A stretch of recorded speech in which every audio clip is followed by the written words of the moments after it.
أبا عبد الله يا أبا عبد الله.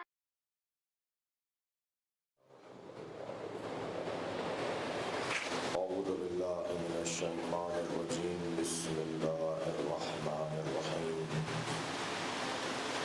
الحمد لله الذي لا يبلغ مدحته القائلون ولا يحصي نعماءه العادون ولا يعدي حقه المجتهدون، الذي ليس لصفته حد محدود ولا نعت موجود ولا وقت معدود ولا أجل ممدود، فطر الخلائق بقدرته ونشر الرياح برحمته.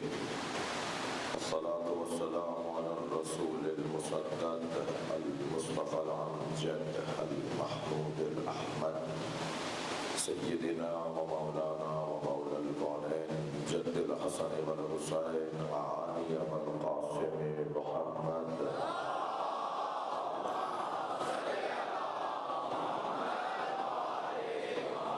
وعلى الطيبين الطاهرين المعصومين الذين قال الله إنما يريد الله ليذهب عنكم الرجس أهل البيت ويطهركم تطهيرا.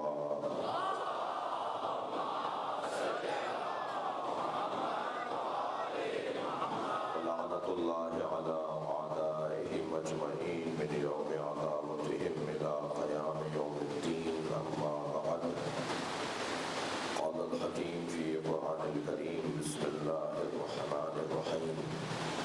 فمن حاجك فيه من بعد ما جاءك من العلم فقل تعالوا ندعو أبناءنا وأبناءكم ونساءنا ونساءكم وأنفسنا وأنفسكم ثم نبتهل فنجعل لعنة الله على الكاذبين. صلوات.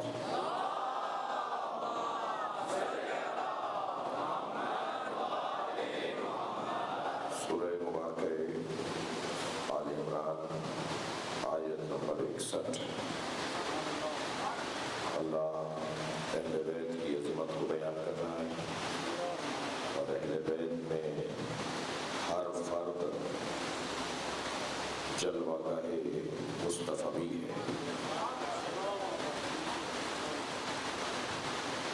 اللہ نے سرکار کو بظاہر اس ظاہری دنیا سے اس عالم آخرت کی طرف منتقل کیا، مگر نبی گئے نہیں. امام حسن کی صورت میں، امام حسین کی صورت میں، مولا علی کی صورت میں، اور خواتین خود کو تنہا محسوس نہ کریں، سیدہ کی صورت میں اللہ نے نبی کے وجود کو امت کے درمیان باقی رکھا ہے. یہ جلوہ گاہ مصطفیٰ ہیں، نبی مکرم کی صفات کے عکاس ہیں، نبی کی اداؤں کے مبلغ ہیں، نبی کے ملکات نفسانیہ کے ناشر ہیں. سرکار کے کمالات کا اظہار ان سے ہوتا ہے.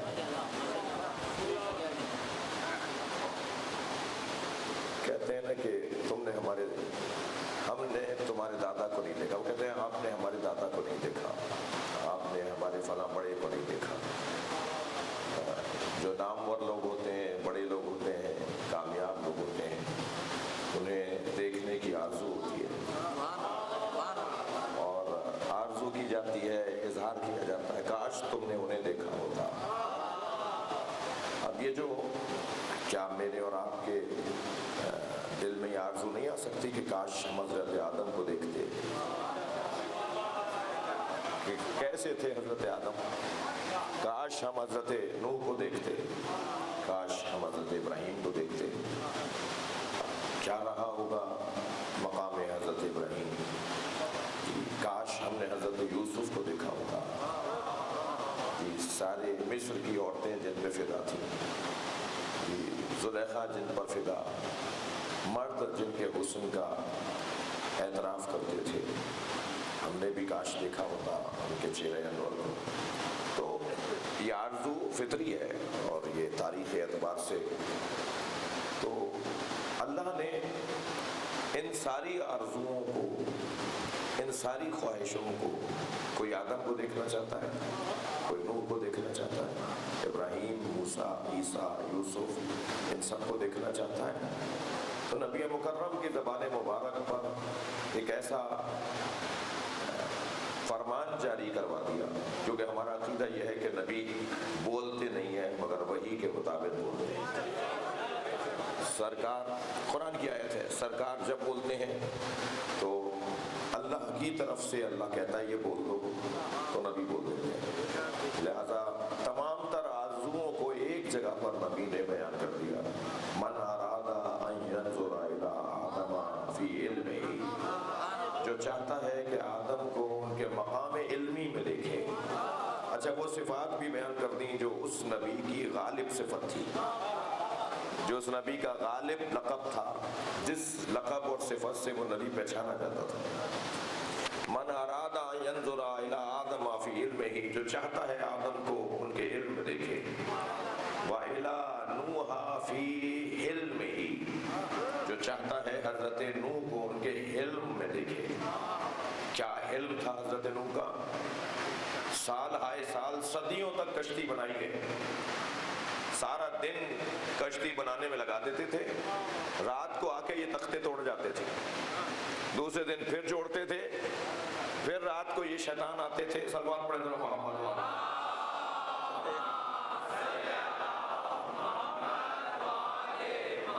اور حضرت نوح کی بنی ہوئی کشتی کے تختے توڑ کے چلے جاتے تھے، اور پھر حضرت نوح میں تو حلم، کبھی بھی ناراض نہیں ہوئے، بد دعا نہیں کی، برداشت، تحمل مزاجی۔ من اراد الی نوح فی حلمہ، جو چاہتا ہے کہ نوح کو ان کے علم میں برداشت، تحمل مزاجی، سکون، اطمینان، اعصاب کی مضبوطی، اپنے اوپر کنٹرول، اپنے اوپر تسلط، جو چاہتا ہے کہ حضرت نوح کو ان کے علم میں دیکھے۔ وَإِلَىٰ إِبْرَاهِيمَ فِي خُلْعَتِهِ، جو چاہتا ہے کہ حضرت ابراہیم کو ان کے خلیل ہونے میں سمجھے۔ نبی حبیب خدا ہے، ابراہیم خلیل خدا ہے۔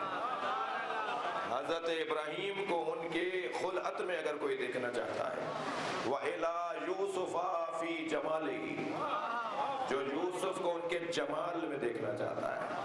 وَإِلَىٰ يُوسُفَ فِي حُسْنِهِ، یہ بھی وَإِلَىٰ يُوسُفَ فِي جَمَالِهِ وَإِلَىٰ عِیسیٰ فِی ہیبتِهِ، روب، جلال حضرت عیسیٰ کا، دبدبہ حضرت عیسیٰ کا، نام، روب، جلالیت کی کیفیت۔ وَإِلَىٰ عِیسیٰ فِی ہیبتِهِ وَإِلَىٰ مُوسیٰ فِی عِبَادَتِهِ، جو چاہتے ہیں کہ موسیٰ کو ان کی عبادت میں دیکھے۔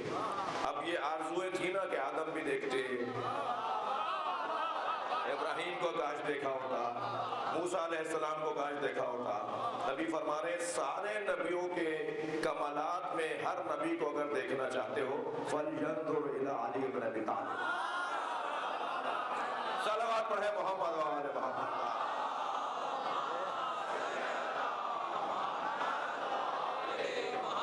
وہ ایک علی کو دیکھ لے، سارے نبیوں کے دیدار کا مزہ آئے گا۔ صلوات پڑھے محمد وآل محمد۔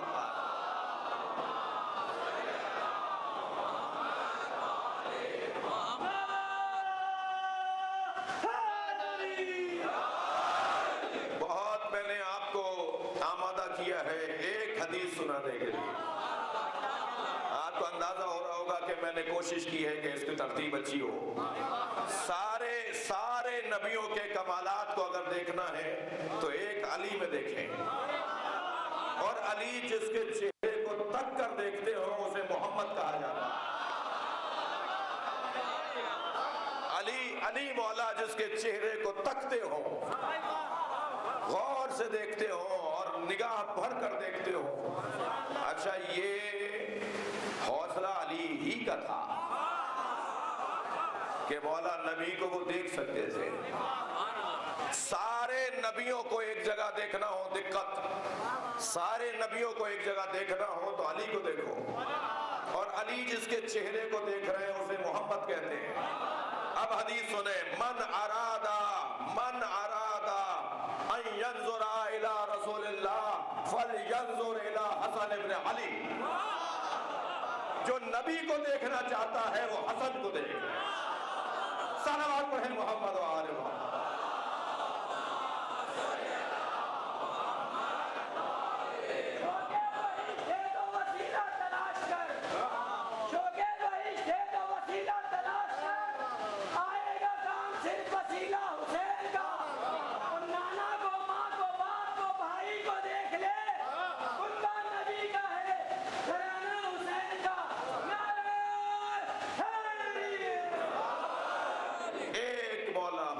دیکھنے سے نبی کا دیدار.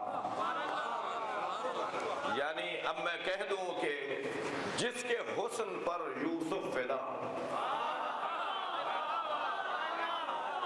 یا زلیخا ما الذی دعاک ہناک، اے زلیخا تمہیں اس حال میں کس نے پہنچا دیا؟ یہ پوچھ رہے ہیں حضرت یوسف زلیخا سے.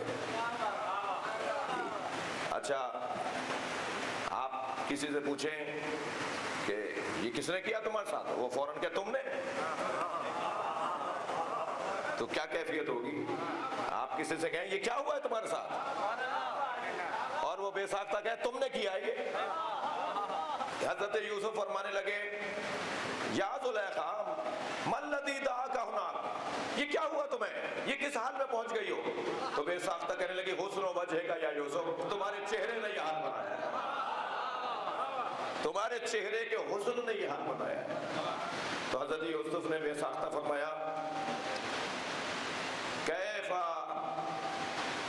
لو رأیتا نبیا کان فی آخر الزمان یقال لہ محمد، تمہارا کیا حال ہوتا اگر آخری زمانے میں آنے والے نبی کو دیکھ لیتی جن کا نام محمد ہے.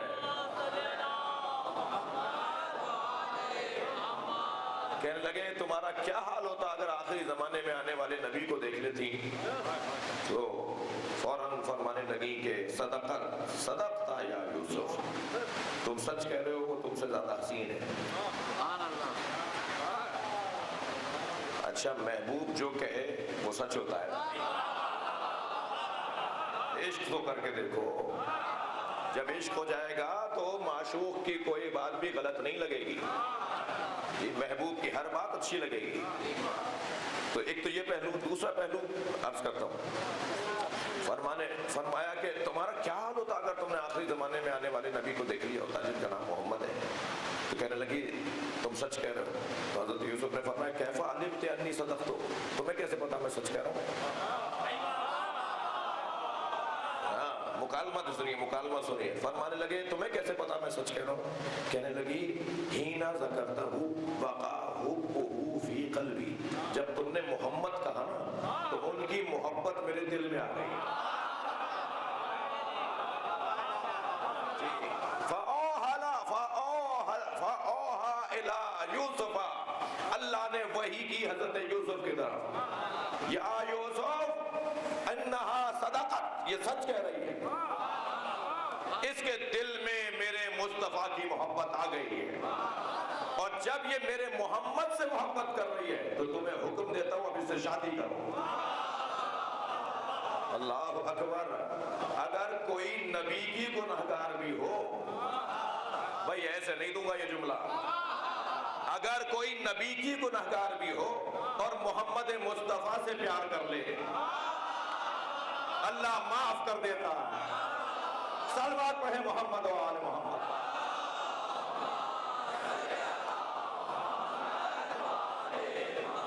تمام تر جمالیات، کمالیات، حسن کا مجموعہ نبی کی ذات. اور نبی فرمانے من اراد ان ينظر الى رسول اللہ، اگر کوئی رسول اللہ کی طرف دیکھنا چاہتا ہے فلينظر الى حسن ابن علی، وہ ایک حسن ابن علی کو دیکھ لے. آغوش میں بیٹھے ہوئے ہیں سرکار دو جہاں کے، سرکار آیات قرآنی کی تفسیر بیان کر رہے ہیں کہ امام حسن مجتبی آسمان پر دیکھ رہے ہیں۔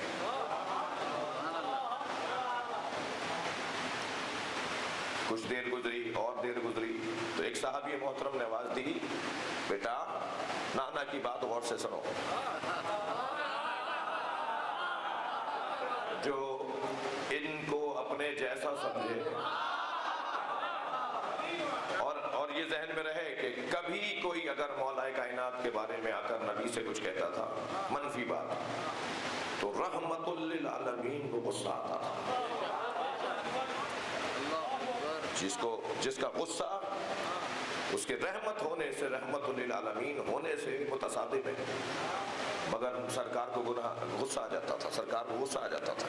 یہاں امام حسن کے لیے جب کہا نا کسی نے کہ بیٹا اپنے نانا کی بات غور سے سنو، تو اب جملہ سنیں، نبی تفسیر قرآن بیان کر رہے ہیں، آمادہ ہے سناؤں بات؟ نبی تفسیر قرآن بیان کر رہے ہیں، امام حسن آسمان کی طرف دیکھ رہے ہیں۔ کچھ دیر گزرنے کے بعد صحابی نے کہا اپنے نانا کی بات غور سے سنو، تو نبی مکرم کا جملہ سنیں، فرمایا ان الحسن کانا یطالع لوح المحفوظ، میرا حسن لوح محفوظ پڑھ رہا تھا۔ اللہ اکبر۔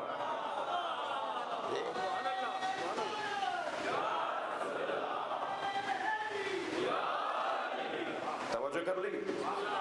میں جب محرم کی اور اس عشرے کی ان مضامین کی تیاری کر رہا تھا تو حضرت علامہ طالب جوہری کو پڑھنے کا بھی موقع ملا، تو علامہ نے یہاں حدیث کا ایک اور نسخہ بدل پیش کیا۔ انہوں نے فرمایا کہ حدیث میں یطالع بھی ہے، یلاحظ بھی ہے،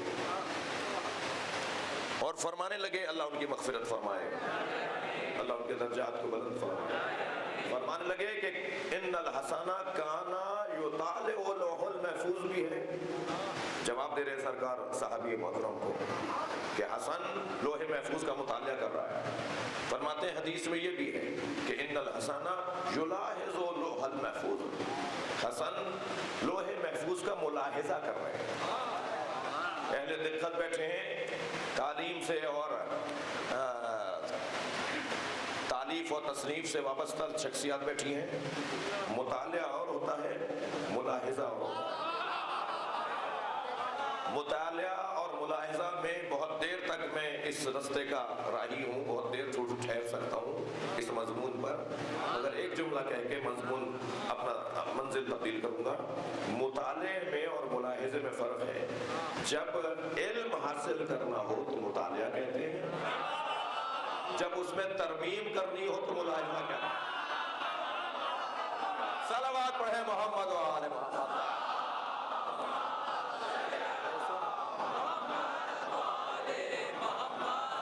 تقدیر بدلنے والے کو حسن کہا جاتا ہے۔ یہ مجمع جو یہاں پر دیوانہ وار بیٹھا ہے، جی جنہیں اندر جگہ نہیں ملی وہ باہر کھڑے سن رہے ہیں، جی بہت اچھا انتظام ہے فروغ ایمان ٹرسٹ کا، مگر پھر بھی بہت سے لوگ فٹ پاتھ پہ بیٹھے ہیں، بہت سارے لوگ جی خالی زمین پہ بیٹھے ہیں، بہت سے اپنی سواریوں میں بیٹھ کر مجلس کو سن رہے ہیں۔ یہ سب یہاں آئے ہیں اپنی تقدیر بہتر کرنے، جنہیں اپنی تقدیر بہتر کرنی ہے امام حسن پہ بلند تر صلوات پڑھیں۔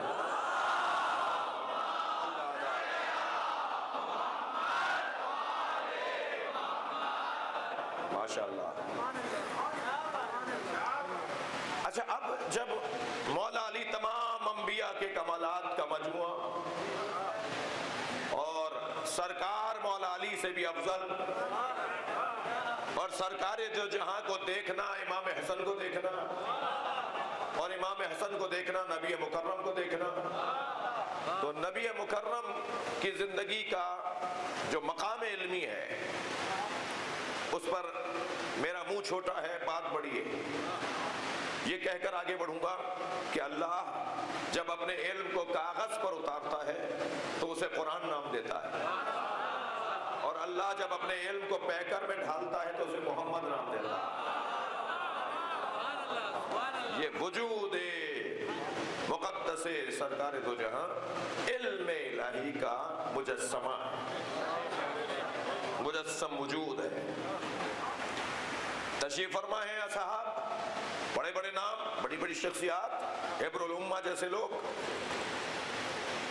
کسی نے کہا کہ قرآن مجید میں یہ جو آیت ہے سورہ مبارکہ بروج میں وَشَاهِدٍ وَمَشْهُودٍ، پوری آیت ہے یہ، شاہد و مشہود، پوری آیت ہے یہ، سورہ بروج کی تیسری آیت. وَشَاهِدٍ وَمَشْهُودٍ، یہ شاہد اور مشہود کیا ہے؟ تو حضرت ابن عباس نے فرمایا کہ شاہد سے مراد یوم الجمعہ ہے اور مشہود سے مراد یوم عرفہ ہے. جی ایک اور صحابی محترم سے پوچھا، انہوں نے فرمایا، حضرت ابن عمر نے فرمایا کہ شاہد سے مراد یوم الجمعہ ہے اور مشہود سے مراد یوم النحر ہے. جی 9 ذی الحجہ. جب سب نے کہہ دیا تو اب سب کہتے کہتے بھی یہ سوچ رہے ہیں کہ آخری بات تو حسن کریں گے. اب جب سب نے اپنی تفسیر کی رائے دے دی تو اب سب کی نگاہیں امام حسن کی طرف ہیں. تو اب امام حسن سے پوچھا کہ یا ابن رسول اللہ، اے فرزند رسول، آپ فرمائیں کہ شاہد سے مراد کون ہے اور مشہود سے مراد کون ہے؟ تو نبی میرے مولا نے فرمایا، مولا حسن نے فرمایا، شاہد سے مراد میرے نانا رسول ہے اور مشہود سے مراد قیامت ہے. اور پھر دونوں نظریوں پر میرے مولا نے قرآن کی آیت پڑھی، اس لیے کہ تفسیر تو ہے ہی وہ جو قرآن سے قرآن کی جائے، اور اتنا وسعت علم اگر کسی کے پاس ہو تو وہ حق رکھتا ہے کہ وہ مفسر قرآن کہلائے. تو میرے مولا نے فرمایا کہ شاہد میرے نانا، مشہود قیامت، جسے دیکھا جائے گا، قیامت سب دیکھیں گے، مشہود ہے. اور آپ نے پھر آیت پڑھی، اِنَّا أَرْسَلْنَاكَ شَاهِدًا وَمُبَشِّرًا وَنَذِيرًا وَدَاعِيًا إِلَى اللَّهِ بِإِذْنِهِ وَسِرَاجًا مُنِيرًا.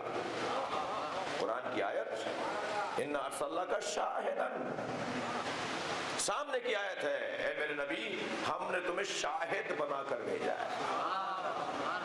اور مشہود سے مراد قیامت ہے. لہذا فرمایا کیا تم نے قرآن میں نہیں فرمایا کہ قیامت کے لیے قرآن میں، کیا تم نے قرآن کو نہیں پڑھا کہ قیامت کے لیے قرآن میں اللہ نے ارشاد فرمایا ذَلِكَ يَوْمُ الْمَشْهُودِ، یہ وہی دن ہے جو نظر آئے گا.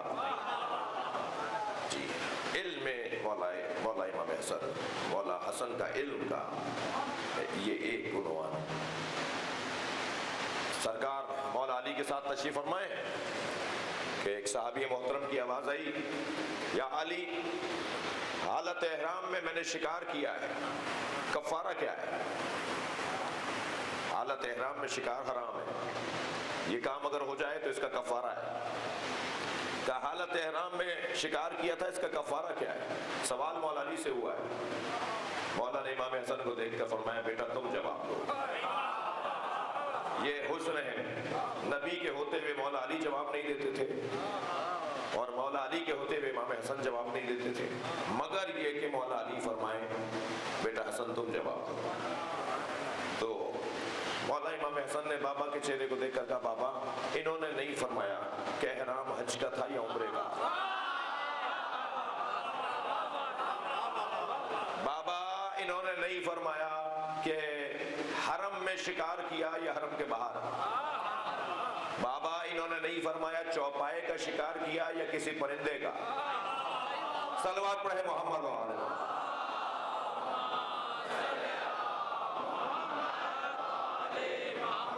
8 تصویریں بنا دی مولا حسن نے مسئلے کی کہ یہ مسئلہ تو طے کریں کہ یہ مسئلہ اس کا حکم لیتا ہے، اس کا حکم لیتا ہے، اس کے. صلوات پڑھے محمد وعلیہ.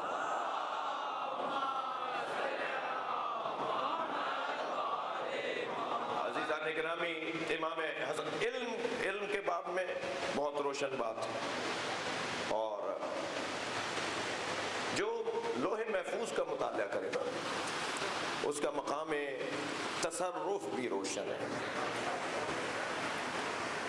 کل ہو سکتا ہے، کل یا پرسوں ہم مولا امام حسن کا وہ خطبہ آپ کو سنائیں جو آپ نے مولا نے دربار حاکم شام کے سامنے خطبہ ارشاد فرمایا۔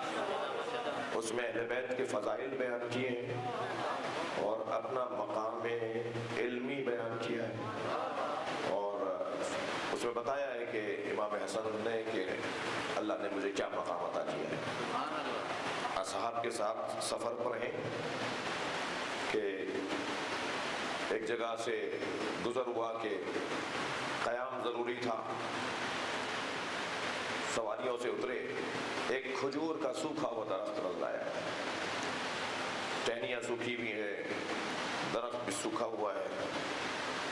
ایک صحابی محترم نے فرمایا کہ کاش یہ ہرا بھرا ہوتا تو ہم اس کے سائے میں بیٹھتے اور اس پہ پھل بھی ہوتا تو ہم اس سے کھجور کھاتے۔ جب اظہار کیا نا اس بات کا کہ کاش ایسا ہوتا، تو امام نے اپنی سواری کو ایک جگہ باندھا اور اس درخت کے قریب گئے اور اس پہ ہاتھ رکھ کے کہا، یا اللہ یہ میرے ساتھی چاہ رہے ہیں کہ یہ درخت ہرا بھرا بھی ہو جائے اور اس میں تازہ رطب تازہ کھجوریں بھی نکل آئیں۔ ابھی امام کا ہاتھ علیحدہ نہیں ہوا تھا کہ درخت ہرا ہونے لگا، درخت ہرا ہوتا جا رہا تھا اور تازہ تازہ کھجوریں نکل رہی تھی۔ امام نے فرمایا کہ لو یہ ہرا بھی ہو گیا اور تازہ کھجوریں بھی ہیں، تو کھجوریں بھی کھائیں۔ اس کے درخت کے سائے کے اندر صحابہ کرام مولا کے صحابی بیٹھے بھی۔ اسی اثنا میں ایک چرواہا وہاں آ گیا، کبھی درخت کو دیکھتا ہے، کبھی اس ماحول کو دیکھتا ہے، کہنے لگا میں ابھی کچھ دیر پہلے یہاں سے جانور لے کے گزرا ہوں اور یہ صحرا میرے روزانہ کی گزرگاہ ہے، یہ درخت تو ایک مدت سے خشک ہے، مجھے سمجھ میں نہیں آ رہا کہ میں کیا دیکھ رہا ہوں۔ تو صحابی محترم کی آواز آئی، ہمارے ساتھ فرزند رسول ہے۔ امام کی طرف اشارہ کیا کہ یہ ہمارے ساتھ فرزند رسول ہے، کہ کیا مطلب؟ کہ انہوں نے یہ معجزہ دکھایا ہے، اس درخت کو ہرا بھرا بھی کر دیا، پھل بھی آ گیا۔ تو کہنے لگا یہ جادو ہے، کہنے لگا یہ جادو ہے۔ انہوں نے بہت سمجھایا کہ ادب رکھو، احترام رکھو، یہ جادو نہیں ہے، معجزہ ہے۔ کہنے لگا مجھے دکھاؤ کون ہے۔ حضرت تشریف فرما تھے، قریب آ کے کہنے لگا معاذ اللہ، توہین کرنے لگا، معاذ اللہ تم جادوگر ہو۔ حضرت نے فرمایا اللہ سے پناہ مانگو، میں نبی کا نواسا ہوں، اللہ نے ہم پہ کرم کیا ہے۔ کہا نہیں تم لوگ جادوگر ہو۔ حضرت نے فرمایا توبہ کرو۔ توہین پر توہین بڑھنے لگی۔ اچھا جو بے ادب ہوتے ہیں نا ان کا انجام برا ہے۔ میں اپنے بچوں اور جوانوں سے کہوں گا کہ ادب احترام رکھو، نا اہل کو بھی اس کا ادب اہل بنا دیتا ہے۔ کوئی کمزوری بھی ہوگی نا کسی چیز میں، اس کمزوری کا ازالہ ہو جائے گا ادب کی وجہ سے۔ جی امام نے فرمایا کہ اللہ کی پناہ مانگو، تم غلط کہہ رہے ہو۔ کہنے لگا اچھا اگر یہ درخت تمہارے کہنے سے ہرا بھرا ہوا ہے اور اس میں پھل آیا ہے تو پھر مجھے کتا بنا دو۔ مجھے معاف کیجیے گا، روایت ہے تو میں سنا رہا ہوں۔ کہنے لگا مجھے کتا بنا دو۔ امام نے فرمایا اللہ کی پناہ مانگو۔ کہا نہیں دکھاؤ جو میں کہہ رہا ہوں، کیونکہ معجزہ اور جادو میں فرق ہے۔ چیلنج کرنے لگا، پھر مجھے یہ جانور بنا دو۔ امام نے اس کی طرف دیکھا اور امام نے فرمایا تو اسی صحرا کا کتا ہے۔ میں روایت جب پڑھ رہا تھا تو میرے خود اپنے رونگٹے کھڑے ہو رہے تھے۔ ایک مرتبہ وہ انسان کتا بنتا چلا گیا، صحرا میں دائیں بائیں دوڑنے لگا اور آخر دوڑ کر چلا گیا۔ وقت گزر گیا، توجہ، وقت گزر گیا، دروازہ ان کا بند نہیں ہوتا، اہل بیت کا دروازہ بند نہیں ہوتا۔ وقت گزر گیا، ایک مدت گزر گئی۔ اصحاب میں سے کچھ کہتے ہیں کہ ہم نے دیکھا کہ امام حسن مدینے میں گزر رہے ہیں تو ایک کتا ان کے آگے لوٹ رہا ہے اور آوازیں نکال رہا ہے۔ تو پوچھا انہوں نے کہ بولا یہ کیا ماجرا ہے؟ حضرت فرمائے تمہیں یاد ہے چرواہا؟ یہ وہی چرواہا ہے، اور آج میرے پاس آیا ہے کہ مجھے معاف کر دے، میں نبی کا نواسا ہوں۔ میرے مولا نے دونوں ہاتھ بلند کر کے کہا یا اللہ یہ توبہ کر رہا ہے، تیرا حسن تجھے قسم دیتا ہے تیرے نبی کی، اسے معاف کر دے۔ وہ دوبارہ سے انسان ہو گیا، اور جب تک زندہ رہا امام حسن کا دروازہ چھوڑ کر نہیں گیا۔ مقامات ملکوتیہ، تصرفیہ۔ کل یا پرسوں آپ سے ایک اور امام حسن، یعنی جب انتہا درجے کی توہین ہوتی تھی تو خود کوئی چاہتا تھا کہ میرے ساتھ ایسا ہو جائے، تو پھر یہ گھرانہ وہ ہے کہ حتیٰ ان کی خواہش بھی پورا کر لیتے تھے۔ صلوات پڑھیں ذرا محمد و آلہ۔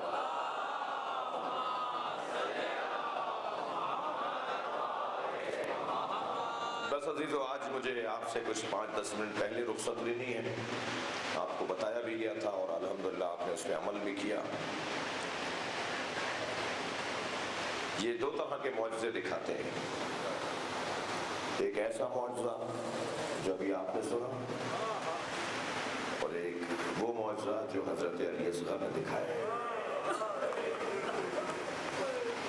6 مہینہ کا بچہ ہو اور حسین کی قربانی کو کمال بخش دے۔ جب کوئی تحریر لکھی جاتی ہے تو مہر آخر میں لگائی جاتی ہے تاکہ وہ تحریر معتبر ہو جائے۔ امام حسین نے تحریر ہدایت لکھی، اس کی ایک سطر کو عباس کہتے ہیں، اس کی ایک سطر کو قاسم اور محمد، علی اکبر، عابس، شوذب، زہیر بن، حبیب بن بظاہر، سعید بن عبداللہ، یہ ساری سطریں ہیں تحریر ہدایت کی۔ اور جب ساری تحریر مکمل ہو گئی تو اب آخر میں مہر لگانی ہے تاکہ یہ معتبر ہو جائے، اور مہر بہت چھوٹی ہوتی ہے۔ امام نے اپنی تحریر ہدایت پہ جو مہر لگائی ہے اسے علی اصغر کے ایسا معتبر شہادت نامہ کیا قیامت تک حسین کا یہ واقعہ کربلا کا دہرایا جاتا رہے گا، اس کا اعتبار روشن رہے گا۔ مجلس میں خواتین بھی ہیں، چھوٹے چھوٹے بچوں کو مردوں میں بھی آپ لائے ہوئے ہیں، اور خواتین بھی ہیں جن کے پاس چھوٹے بچے ہیں۔ خاص طور پہ حضرت علی اصغر کی شہادت کے بیان کی مجلس میں دودھ پیتے بچوں کو ضرور لایا جاتا ہے۔ جن کے ہاں اولاد نہیں ہے اللہ انہیں اولاد عطا فرمائے، جن کو اللہ نے اولاد دی ہے انہیں صحت، سلامتی، زندگیوں میں برکت عطا فرمائے۔ مجلس میں خواتین ہیں، میں ان سے صرف اتنا کہوں گا، تمہارا بچہ جب بھوکا ہوتا ہے تو تمہیں کسی کام میں دل لگتا ہے؟ کسی بھی کام میں تمہارا دل لگتا ہے جب تمہارا بچہ بھوکا ہو؟ ایک دو وقت کا بھوکا نہیں تھا حسین کا علی اصغر، کتنے پہروں کا بھوکا تھا، اس کا اندازہ جناب رباب ہی کو ہے۔ عزیزانو، جب جناب علی اصغر کی بات کریں نا تو بی بی رباب کو سلام ضرور کیا کریں، بڑے حوصلے والی ماں ہیں۔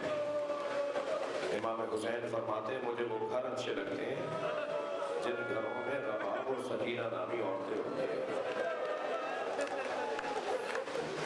سلام ہو، درود ہو جناب رباب پر۔ دو ہی کمائیاں تو تھیں جناب رباب کے پاس، ایک علی اصغر، ایک سکینہ۔ ایک کو زندان شام میں چھوڑ رہی، جب قافلہ تیار ہوا شام سے رہائی کے موقع پر امام سجاد نے پوچھا کہ اماں کیا ساری بیویاں بیٹھ گئی ہیں؟ فرمایا بھابھی رباب نظر نہیں آ رہی. تو امام نے فرمایا مجھے پتا ہے میری ماں کہاں ہے, میرے ساتھ آئیے. اب آگے آگے امام سجاد, پیچھے پیچھے جناب زینب, بیویاں. امام سجاد نے زندان شام میں قدم رکھا. جب وہاں سب پہنچے نا تو کیا دیکھا, جیسے کوئی ماں اپنے بچے کو گلے لگائے. جناب رباب نے قبر سکینہ کو گلے سے سینے سے لگایا ہوا ہے اور آہستہ آہستہ کہہ رہی اٹھو, ہم مدینے واپس جا رہے ہیں. علامہ ذیشان نجوادی فرماتے ہیں کہ جلتے ہوئے خیمے سے امام سجاد کو لانا کتنا مشکل تھا. آگ بھڑک رہی تھی اور جناب زینب خیمے میں گئی اور اپنے بچے کو پشت پر اٹھا کے لائی. امام سجاد کو پشت پر اٹھا کے لائی. 24 سال عمر تھی, پشت پر اپنے بھتیجے کو اٹھا کے لائی. جلتے ہوئے خیمے سے امام سجاد کو لانا کتنا مشکل تھا. ذیشان نجوادی فرماتے ہیں اس سے زیادہ مشکل تھا قبر سکینہ سے بی بی رباب کو اٹھانا. بی بی کو لے کر آتے تھے, بی بی پھر چلی جاتے. اجر و کمال اللہ, اجر و کمال اللہ. آپ کی آوازیں بلند ہیں. اندر اور باہر بیٹھے ہوئے سارے عزاداروں سے کہوں گا, آج 6 محرم کی مجلس ہے. آج حضرت علی اصغر کا مصائب, کوئی آنکھ بغیر روئے نہ جائے. جنہیں رونا نہیں آ رہا اللہ سے آنسو مانگے. خاص حاجت روائی کی مجلس ہے. بی بی کو کیسے لے کر آئے ہیں قبر سکینہ سے؟ محملوں پر بٹھا دیا, قافلہ چلنے لگا. شام کے دیہات کی عورتوں نے آواز دی الوداع اللہ. جناب زینب نے محمل کا پردہ لایا اور شام کی عورتوں سے کہا مجھ پر ایک احسان کرو گی. یہ جملہ جناب رباب کی تسلی کے لیے کہا. فرمایا مجھ پر ایک احسان کرو گی. شام کی عورتوں نے کہا بی بی حکم کرے گی. تو جناب زینب نے اشارہ کیا ہماری سکینہ کو اکیلا نہ چھوڑا. اللہ آپ کو جناب سکینہ کی قبر کی زیارت کا شرف عطا فرمائے. جب آپ شام جائیں نا تو جالی سے قبر کو ضرور دیکھیے گا. آج بھی شام کے دیہات کے عورتیں کھلونے لا کے ڈالتی ہیں, کھلونے لا کے ڈالتی ہیں. تمہاری پھوپھی سے وعدہ کیا تھا,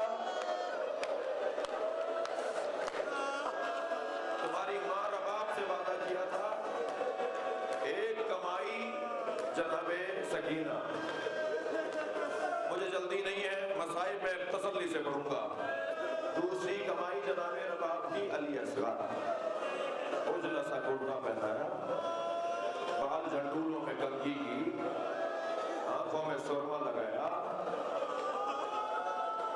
حسین کی گود میں لیتے ہوئے پیشانی کا بوسہ دیا. فرمایا جنت میں اگر دادی نے پوچھا تمہاری ماں نے وہ کیوں نہیں بلایا تو کہہ دینا میری ماں کے پاس پلانے کو پانی نہ تھا.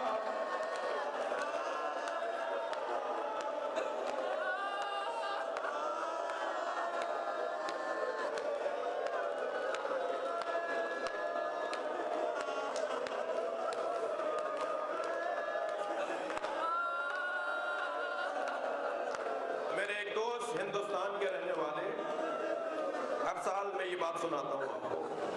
ہندوستان میں میرے ایک دوست, ہندوستانی ایک میرے قوم میں دوست تھے, وہ فرمانے لگے کہ ان کے شہر بنارس کا جلوس ان کے امام بارگاہ سے نکلتا ہے, تعزیے کا جلوس. وہ جلوس نکلا عاشور کے دن, تو ہم چند دوست جلوس کے روٹ پر آگے چلے گئے. جلوس ابھی پیچھے تھا تاکہ انتظام دیکھ سکیں, صفائی ستھرائی دیکھ سکیں. کہنے لگے تعزیہ پیچھے تھا, ہم آگے چلے گئے تو ایک چوک آیا, اس پہ ہزاروں ہندو عورتیں کھڑی تھی. کہنے جب قریب گئے تو اور ہمیں ایک چیز نظر آئی کہ ہر گود میں دودھ پیتا بچہ ہے. کہنے لگے ہم برابر سے گزرے تو ایک ہندو عورت کی آواز آئی, بھائی مسلمان لگتے ہو؟ تو کہتے ہیں میں نے کہا ہاں مسلمان ہیں.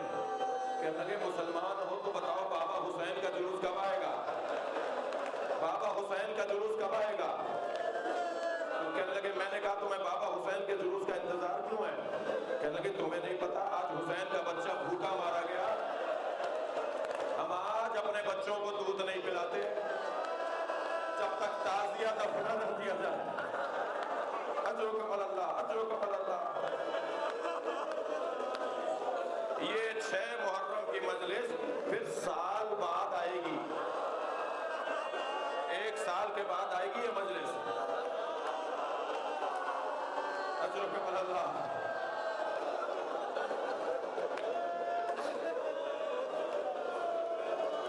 مجھ سے ایک جوان کہنے لگا مولانا میری دادی کہہ رہی ہیں کہ محرم میں مچھلی نہیں کھاتے، تو میں نے دادی سے کہا کہ میں تو مولانا سے مسئلہ پوچھوں گا کیا شریعت میں محرم میں یا کسی مہینے میں فلاں چیز حرام اور فلاں چیز حلال ہے، تو میں مولانا سے پوچھوں گا کہ محرم میں مچھلی کھا سکتے ہیں یا نہیں۔ تو میری آنکھوں میں آنسو آ گئے، میں نے کہا میں اتنا بڑا عالم نہیں ہوں، مجھے اس مسئلے کا جواب نہیں آتا، تم اپنی دادی کی بات مان لو۔ کہ مولانا سمجھائیے، میں نے کہا تمہاری دادی صحیح کہہ رہی ہے، اس لیے کہ حسین نے علی اصغر کے تڑپنے کو مچھلی کے تڑپنے سے تعبیر کیا۔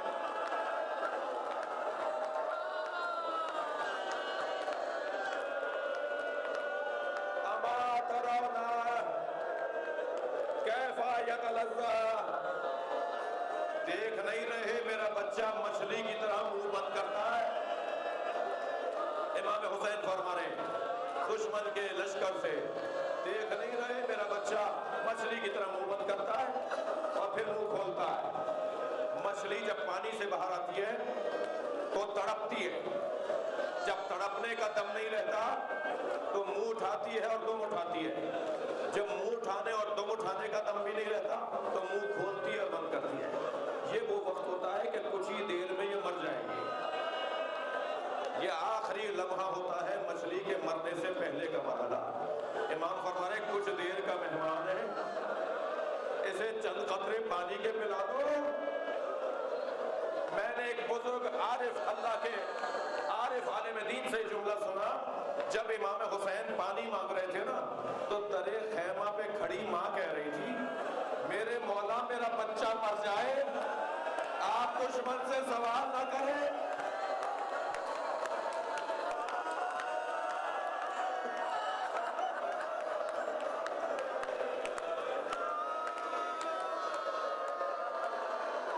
ایک تیرے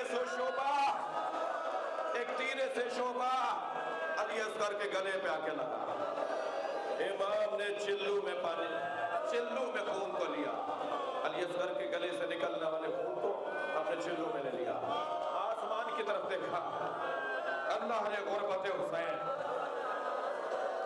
عباس نہیں ہے سہارا دینے کو، علی اکبر نہیں ہے بابا کا بازو پکڑنے کو، اب کربلا میں حسین اکیلا، آسمان کی طرف دیکھا، آواز آئی پانی نہیں برسے گا، زمین کی طرف دیکھا، آواز آئی فصلیں نہیں اگے گی، حسین نے اپنے چہرے پر بچے کا خون ملا، فرمایا اسی چہرے کے ساتھ محشر میں نانا کو چہرہ دکھاؤں گا۔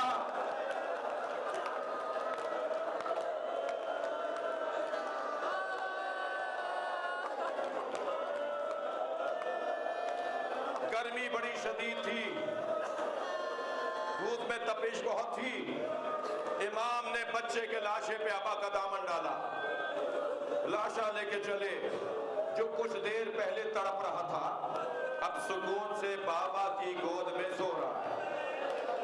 درے خیمہ کے قریب آئے، نہ جانے کیا خیال آیا، الٹے پیر واپس ہونے لگے، پیچھے ہٹے، نہ جانے کیا خیال آیا، آگے بڑھنے لگے۔ اسی اسنا میں خیمے سے پردہ ہٹا، تھکے نہیں، خیمے سے پردہ ہٹا، سکینہ کہیں نظر آئی، بی بی نے دور سے دیکھا کہ جو کچھ دیر پہلے بھائی تڑپ رہا تھا اب سکون سے بابا کی گود میں سو رہا ہے، اب سکون سے بابا کی گود میں سو رہا ہے۔ آواز دے کر کہا بابا میں بھی پیاسی ہوں، بابا مجھے بھی پانی پلا رہی ہے۔ حسین کیا بتائیں کیسا پانی پلایا؟ بچی کی آواز بلند ہوئی تو خیمے میں ماں نے سنی، ماں والے بچوں والے لوگ بیٹھے ہیں کہ جناب رباب دوڑتی ہوئی باہر آئی، حسین کی طرف بڑھ رہی ہے، میرا بچہ مجھے دے دو۔ حسین پیچھے ہٹ رہے ہیں، رباب آگے بڑھ رہی ہے۔ ذرا تصور کریں، آواز دی حسین نے، رباب میں کون ہوں؟ رباب بتاؤ میں کون ہوں؟ امام حسین اپنی زوجہ سے پوچھ رہے ہیں، رباب بتاؤ میں کون ہوں؟ فرمایا آپ میرے امام ہیں، آپ حجت خدا ہیں۔ حسین نے دامن ہٹا دیا، خون میں لٹ